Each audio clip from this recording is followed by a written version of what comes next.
مبین۔ اس آیہ مبارکہ سے اللہ تبارک و تعالی نے حضرت سیدنا نوح علیہ نبینا و علیہ الصلاۃ والسلام کی دعوتی جد و جہد کو ذکر کرتے ہوئے انبیاء کرام علیہ الصلاۃ والسلام کی جو مشترکہ دعوت ہے اس دعوت کو بیان فرمایا۔ یہ آیت نمبر 25 اور 26 میں اللہ تبارک و تعالی نے حضرات انبیاء کرام علیہ الصلاۃ والسلام کا جو ایک متفقہ فتویٰ ہے اس کو بیان فرمایا۔ تمام انبیاء کرام علیہ الصلاۃ والسلام نے دعوت ایک ہی دی ہے، اور وہ دعوت تھی کہ عبادت صرف اللہ کی کرنی ہے۔ اللہ تعالیٰ کی توحید کی دعوت جو ہے یہ حضرات انبیاء کرام علیہ الصلاۃ والسلام نے دی ہے۔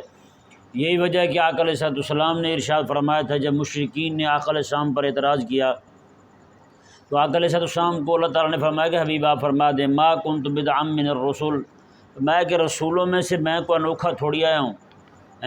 جو باتیں وہ کرتے تھے وہی میں کرتا ہوں، جو دعوت ان کی تھی وہی دعوت میری ہے، جو توحید وہ لے کر آئے تھے وہی توحید میں لے کر آیا ہوں، جو عقیدہ اور نظریہ توحید وہ بیان کرتے تھے وہی میں بیان کرتا ہوں۔ کوئی الگ سے بات تو ہے کوئی نہیں کہ تمہیں اتنی پریشانی لائق ہو گئی ہے، کوئی نئی بات تو میں لایا نہیں ہوں، تم اتنے گھبرا گئے ہو۔ میں تو وہی باتیں لایا ہوں جو حضرات انبیاء کرام علیہ الصلوۃ والسلام اور رسول اعظام لاتے رہے۔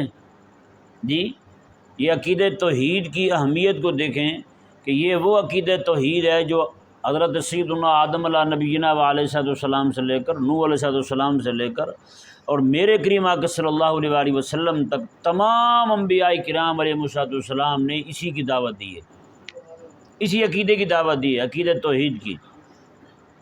اللہ اکبر۔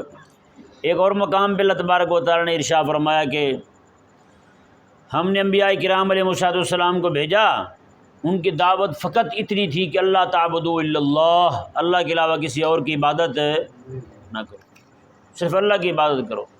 عقیدہ توحید کی اہمیت کا اندازہ اسی سے لگایا جا سکتا ہے جس کی تبلیغ اور اشاعت کے لیے اللہ تبارک و تعالی نے کم و بیش 1,24,000 انبیاء کرام علیہ السلام کو بھیجے۔ ہاں جی، کیا بتائیں، اتنا بڑا عقیدہ ہو، ایسے عقیدے کو جس کو بیان کرنے کے لیے، جس کو سمجھانے اور سکھانے کے لیے اللہ تبارک و تعالی اتنی بڑی تعداد انبیاء کرام علیہ السلام کی بھیجے ہیں، اور ہمارے دور کے اندر وہ عقیدہ بیان ہی نہ ہو۔ بتائیں، اگر دن کچھ علماء آئے ہوئے تھے تو وہ ان سے بات ہو رہی تھی، کہنے لگا یہ آگے آپ کیا کیا کام کرنا چاہتے ہیں۔ میں نے انہیں بتایا کہ ایک میرا کام جو ہے نا، جو کام میں آگے کرنا چاہ رہا ہوں یا کچھ شروع کیے ہوئے ہیں، ان میں ایک تفسیر ناموس توحید بھی ہے، تفسیر ناموس توحید بھی ہے۔ تو وہ کہنے لگے توحید پہ تو اتنا کام ہوا پڑا ہے، اس پہ تو ضرورت ہی کوئی نہیں۔ میں نے کہا کس جگہ کام ہوا ہے وہ بھی ذرا بتا دیں آپ۔ کہنے لگے یہ عقیدہ توحید سیمینار ہوئے ہیں، یہ ہوا وہ ہوا۔ میں نے کہا اصل میں یہ بھی ایک آپ کو عرض کرنے والی بات ہے، جو دوسرے فکر کے لوگ ہیں، اہل حدیث کے اہل ہیں، ان کو یہ دوسرے دیوبندی فکر کے لوگ جو ہیں، ان کی توحید اور آپ کی توحید جو ہے وہ دونوں تقریباً اہل اللہ کے گرد ہی گھومتی ہیں۔ وہ توحید بیان کرتے ہوئے کہتے ہیں کہ نبی ولی کر کچھ نہیں سکتے، یہ توحید ہے۔ یہ کیا ہے؟ یہ توحید ہے، نبی ولی کر کچھ نہیں سکتے، یہ توحید بیان ہو رہی ہے۔ اور میں نے کہا آپ ہمارے اہل سنت جو توحید بیان کرتے ہیں یہ 100-150 سال سے، وہ یہی بیان کرتے ہیں کہ ولی نبی کر سکتے ہیں، یہی توحید ہے۔ انہوں نے کہا کر کچھ نہیں سکتے، آپ نے کہا سارا کچھ کر سکتے ہیں، توحید کہاں گئی؟ توحید بیان کس نے کی یہ سمجھا دیں مجھے۔ اور دوسرا پھر میں نے کہا کہ دیکھو پاکستان کو دیکھ لیں، باقی ساری دنیا کو چھوڑیں، پاکستان کے اندر ناموس رسالت پر تحریکیں موجود ہیں یا نہیں؟ ناموس رسالت پر تحریکیں، بڑی بڑی تحریکیں کام کر رہی ہیں، تحریری کام بھی کر رہے ہیں اور باقی زمینی کام بھی کر رہے ہیں اپنے حساب سے جو ان کا ذہن بنتا ہے۔ اور ناموس تحفظ ختم نبوت پر بھی تحریکیں، تقریباً جتنے بھی مسالک ہیں ہر ایک نے اپنی ذیلی تحریک بنائی ہوئی ہے ختم نبوت کی حفاظت کے لیے، دفاع کے لیے۔ اور اسی طرح کر کے صحابہ کرام علیہ رضوان کی بات دیکھ لیں، ناموس صحابہ پر بھی تحریکیں موجود ہیں یا نہیں؟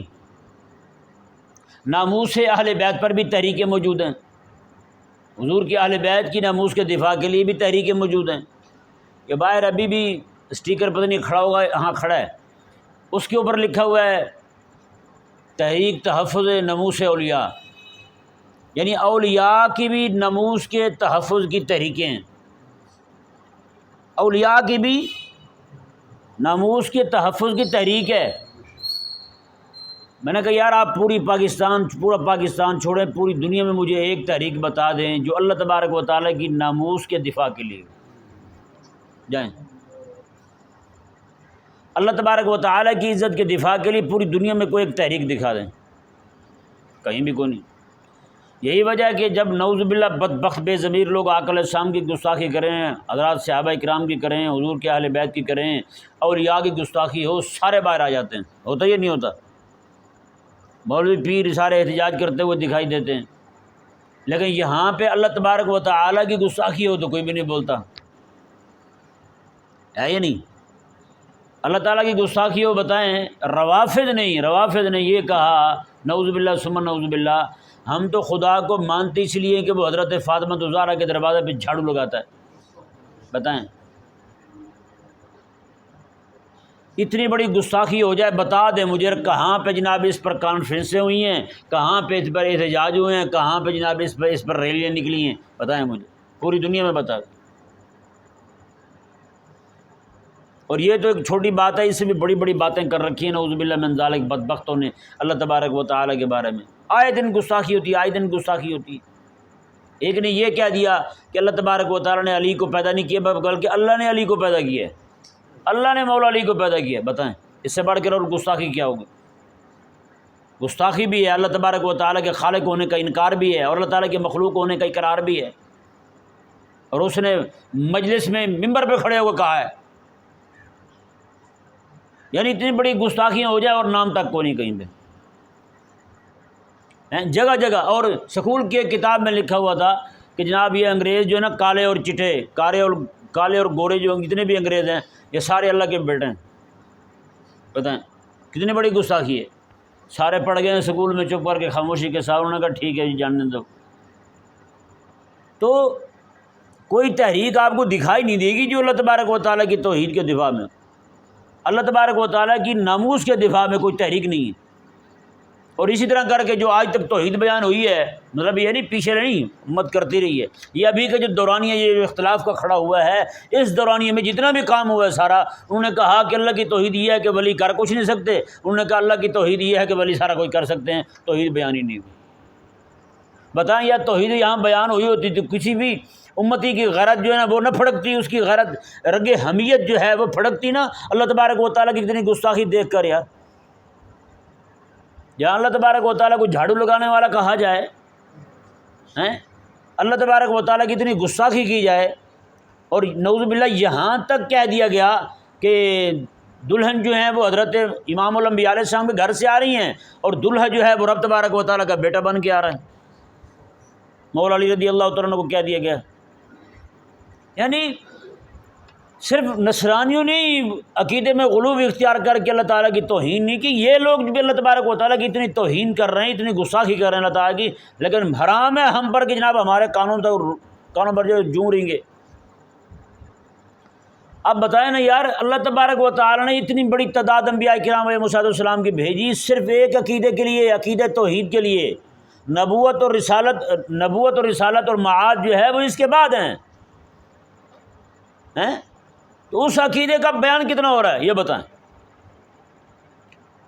آپ مولویوں کو جمعہ خطبہ تو جمعات کو اٹھا کے دیکھ لیں، آپ ادھر ادھر کی باتیں کر کے جناب دو چار شعر پڑے، کان پہ ہاتھ رکھا اور وہ گئے، آ گیا وہ جس کا سارا نور ہے، قوم بھی راضی اور وہ بھی راضی، آیا سونا تو سج گیا گلیاں بازار، چھٹی جی گلیاں بازار سج گئے ہیں، اب کسی اور چیز کی کیا ضرورت ہے۔ اللہ اکبر کبیرہ۔ تو یہ ایک انتہا درجے کا ظلم ہے جو ہم نے عقیدہ توحید کے ساتھ کیا ہے، یہ پکی بات ہے۔ ابھی داتا صاحب رحمہ اللہ کا عرص آیا، کچھ مولوی ہیں شر پسند، انہوں نے جناب اشتہار لگانے شروع کر دیے، ہر سال کرتے ہیں، اصلی داتا کون؟ اس دفعہ مولوی بلا کے ادھر ادھر کے تقریریں کرواتے ہیں داتا صاحب کے خلاف، اور وہ جو ہیں دوسرے ان کے جلسے ختم ہوتے ہیں تو ساتھ پھر آڑے ہاتھوں لیتے ہیں داتا صاحب کی، اور اس پر مولوی بھی پکڑتے ہیں ان کو بھی، ہاں بتا تجھے داتا کی اتنے معنی ہیں تجھے پتہ ہی کوئی نہیں، یہ پھر ڈکشنری اٹھاتے ہیں، اسی بات پہ کھڑے ہوئے اتنے عرصے سے، اسی بات پہ نورہ کشتی ہو رہی ہے، دھینگا مشتی چل رہی ہے اسی بات پہ، کرنے والے بات کی طرف متوجہ نہیں ہو رہا ہے۔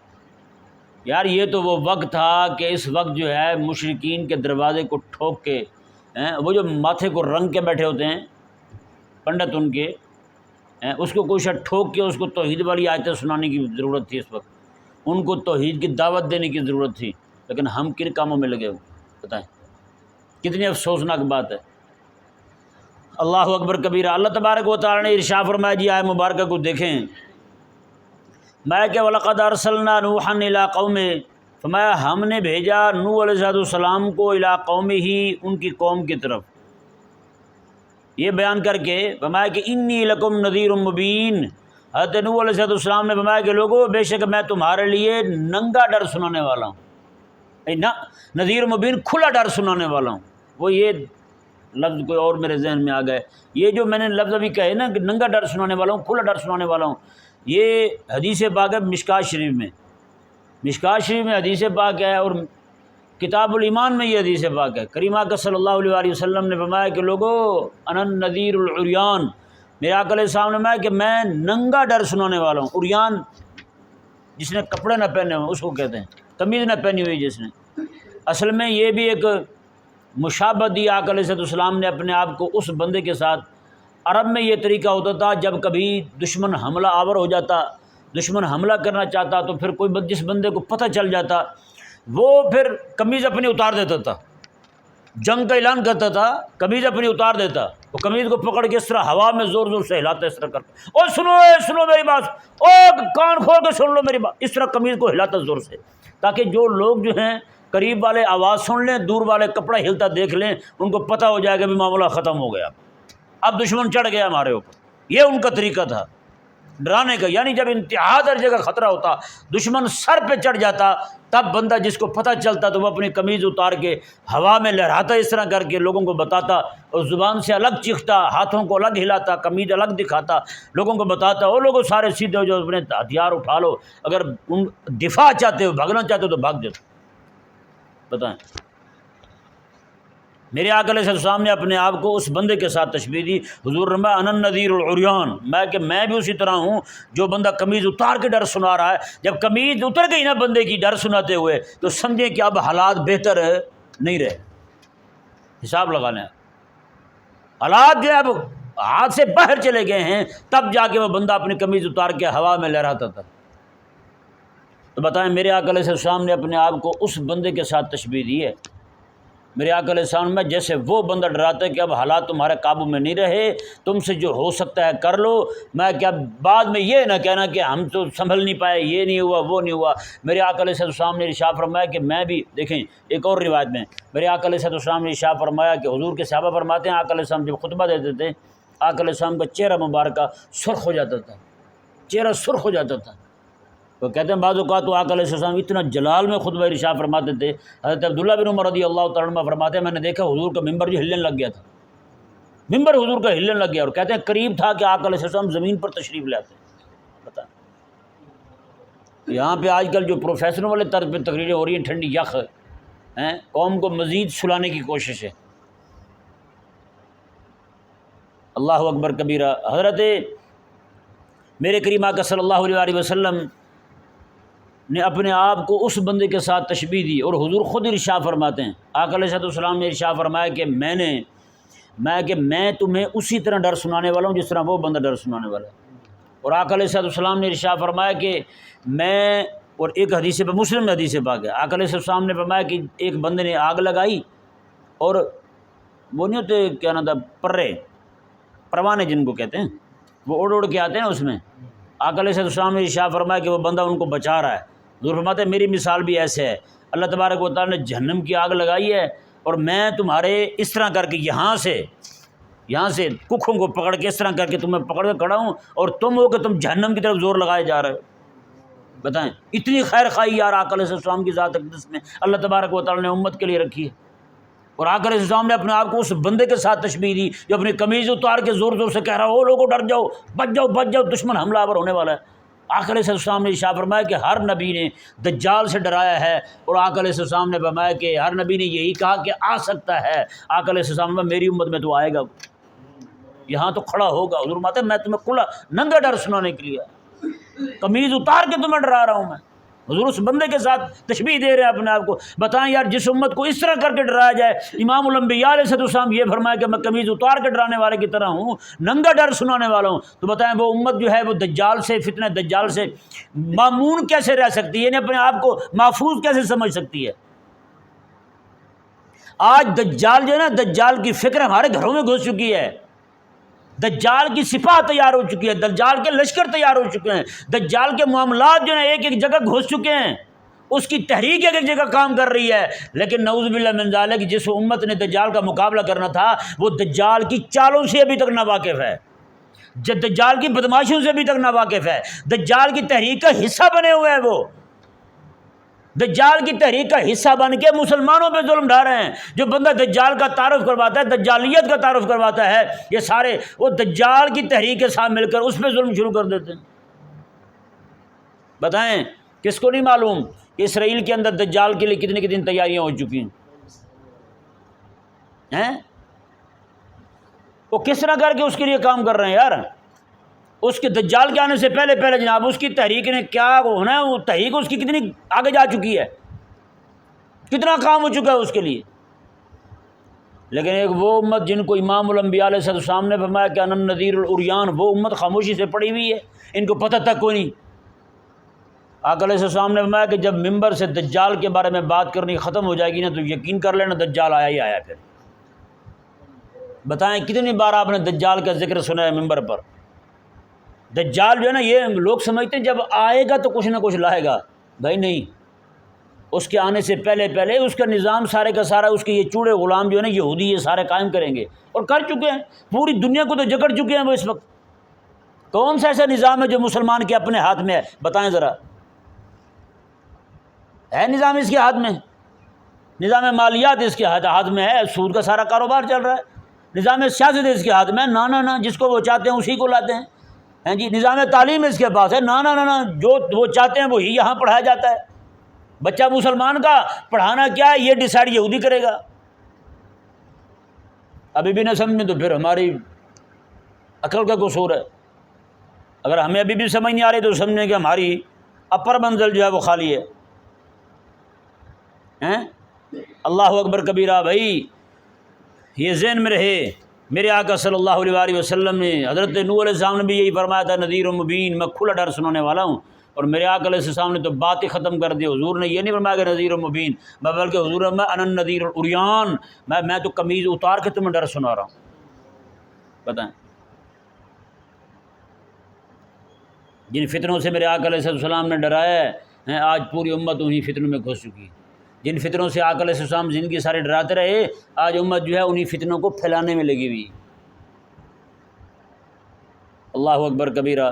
دیکھیں جی، اللہ تبارک و تعالی نے ارشاد فرمایا، حضرت نوح علیہ السلام کو اللہ تعالی نے فرمایا کہ آپ یہ دعوت دے رہے ہیں، یہ دعوت توحید دیکھیں آپ کی کیسی ہے۔ اللہ تعبدوا الا اللہ، میں کہ تم اللہ کے علاوہ کسی کی عبادت نہ کرو، صرف اللہ کی عبادت کرو۔ اللہ اکبر۔ انی اخاف علیکم عذاب یوم علیم، بے شک مجھے ڈر لگ رہا ہے تمہارے متعلق کہ تم پر کہیں دردناک عذاب نہ آ جائے۔ تم پر وہ دن آنے والا ہے جس دن تمہیں دردناک عذاب دیا جائے گا۔ جی دیکھیں، ان دو آیات کریمہ میں تینوں عقیدے بیان ہو گئے۔ عقیدہ توحید بھی، ارسلنا نوحا الی قومہ سے عقیدہ رسالت ثابت ہوا، جی اللہ تعبدوا الا اللہ سے عقیدہ توحید ثابت ہوا، اور انی اخاف علیکم عذاب یوم علیم، اس سے مراد جو ہے یہ دنیا میں ہی ان کا مرنا ہو، دنیا میں جو عذاب آیا ان پر وہ والا عذاب بھی مراد ہو سکتا ہے، اور آخرت میں جو عذاب ہوگا وہ والا بھی مراد ہو سکتا ہے۔ لیکن یہ ذہن میں رہے مسئلہ، عذاب علیم جو ہے یہ جہنم کے عذاب کو کہا جاتا ہے۔ دنیا میں جتنے بھی عذاب پہ مبتلا ہوں وہ والا عذاب علیم نہیں ہے، سمجھایا نا؟ ہاں، یہ ذہن میں رہے مسئلہ۔ اور یہ عذاب علیم جو ہے یہ ہے ہی خاص کافروں کے لیے۔ جہاں پر یہ عذاب علیم کی بات ہے یقین کر لیں وہاں مراد مسلمان نہیں ہو سکتے۔ مسلمان جہنم میں بھی جائے گا، اس کو عذاب علیم کا سامنا نہیں کرنا پڑے گا۔ عذاب علیم ایسا عذاب ہے، دردناک عذاب، یہ میرے اللہ تبارک و تعالیٰ نے خاص کافروں کے لیے رکھا ہے جو عقیدہ توحید، عقیدہ نبوت اور عقیدہ معاد کے منکر ہیں۔ سمجھ آیا مسئلہ نہیں آیا؟ تو یہ مضمون جو ہے نا آپ کے ذہن میں رہے۔ اللہ تبارک و تعالیٰ نے ان دو آیات کریمہ میں تینوں بنیادی اساسی عقائد کو بیان فرما دیا، عقیدہ ارسلنا سے عقیدہ رسالت اور نبوت کو، جی انی لکم نذیر مبین، اللہ تعبدوا الا اللہ سے عقیدہ توحید کو، انی اخاف علیکم عذاب یوم علیم سے عقیدہ معاد کو۔ ظاہری بات ہے قیامت کے دن عذاب ہوگا تو مرنے کے بعد اٹھنے کے بعد جو ہے نا عذاب ہوگا، ان کو اٹھنے کے بعد جہنم جائیں گے، تب عذاب کا سامنا کرنا پڑے گا۔ تو اس لیے اللہ تبارک و تعالی ہم سب کو سمجھنے کی توفیق عطا فرمائے۔